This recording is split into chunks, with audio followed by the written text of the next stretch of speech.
আজি মই বনাবলৈ লৈছোঁ এটা মানে সন্ধিয়া চাহকাপ খোৱাৰ কাৰণে এটা মানে পিঠা আৰু পিঠা বনাম।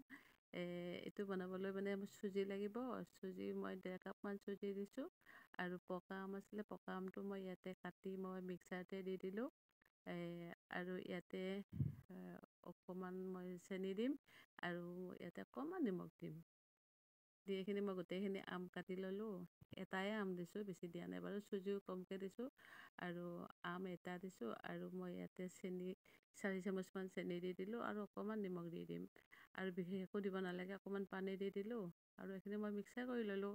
কি ধুনীয়া কালাৰ আহিছে দেখিছে, বৰ ধুনীয়া লাগে খাবলৈ বহুত সোৱাদ হয়। এয়া মই টাৱা এখন পাতি দিলোঁ আৰু মই টাৱাখনত এয়া মই ৰিফাইন দি দিম।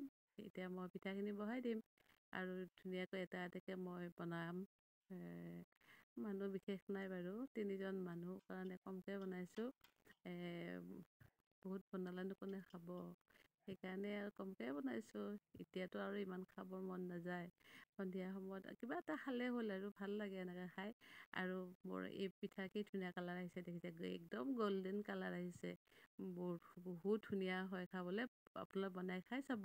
মই মোৰ বনোৱা ষ্টাইলটো দেখুৱালোঁ। কেনেকুৱা পালে মোৰ ভিডিঅ'টো? নিশ্চয় ভাল পালে। Bye bye. এয়া মোৰ চাহ